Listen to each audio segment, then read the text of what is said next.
Assalamualaikum warahmatullahi wabarakatuh. Bismillahirrahmanirrahim. Saudara, manusia nanti dibangkitkan dari kuburnya dengan beraneka macam cara, bergantung amal pada waktu hidup di dunia. Yang pertama adalah yuhsyaruna min kuburihim laisa lahum yadani wala rijlan. Ada sekelompok manusia ini paling banyak. Ternyata memang dikatakan paling banyak sampai-sampai dijadikan sebagai sebagai contoh nomor satu. Pertama, laisa lahum yadani wala rijlan adalah pada waktu dibangkitkan dari kuburnya, mereka tidak punya tangan dan tidak punya kaki. Meskipun pada waktu hidup di dunia dalam keadaan lengkap. Kemudian para sahabat bertanya kepada Rasul, "Manhum ya Rasulullah?" Mereka itu siapa ya Rasul? Ternyata Rasul memberikan penjelasan. Allazina yu'zuna jiron. Mereka yang dibangkitkan dari kuburnya tidak mempunyai tangan dan tidak mempunyai kaki adalah mereka yang pada waktu di dunia mereka itu sendiri ternyata suka menyakiti tetangga. Kalimatnya sangat sederhana. Ternyata menyakiti tetangga bisa dengan ucapan, bisa dengan tingkah laku, bisa dengan menggunakan media sosial dan lain sebagainya. Itu bisa dilakukan untuk zaman sekarang. Makanya Nabi mengatakan bahwa al-jar qabla dar. Jadi pada waktu kita akan membangun ataupun mendirikan satu bangunan rumah, itu yang harus dipertimbangkan terlebih dahulu adalah tetangga. Maslahat apa tidak kita hidup di situ.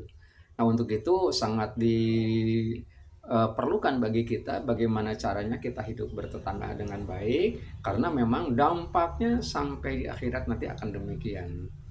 Untuk itulah maka ada ajaran agama Islam itu telah membimbing kita bagaimana caranya agar kita itu sendiri bisa melaksanakan amalia aktivitas keseharian dengan tetangga tanpa harus memberikan kontribusi negatif kepada tetangga.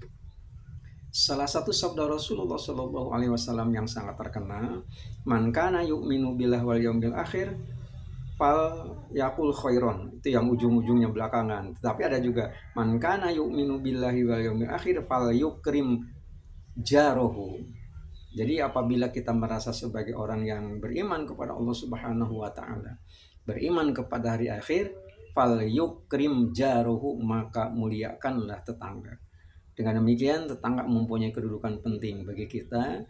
Karena kita hidup bertetangga, kita sebagai makhluk sosial tidak mungkin hidup sendirian. Oleh karena itu, lingkungan itu merupakan bagian tak terpisahkan dari kehidupan kita. Karena merupakan bagian tak terpisahkan dari kehidupan kita, maka lingkungan itu sendiri adalah harus yang baik. Di dalam Al-Quran ada satu tamsil indah.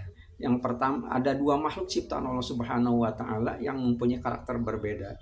Yang satu lebah, yang satu lagi adalah lalat. Lebah, meskipun dia ada di tempat sampah, yang ia cari adalah bunga. Memangnya kenapa? Karena karakternya begitu. Lingkungan kita nggak baik-baik amat. Tetangga kita tidak semuanya baik umpamanya. Maka apabila kita mempunyai satu karakter seperti karakter lebah, tidak akan pernah melihat kekurangan apalagi kejelekan tetangga. Karena ini dicontohkan oleh lebah. Lebah itu kan merupakan makhluk yang dapat wahyu dari Allah Subhanahu wa taala. Yang kedua adalah lalat.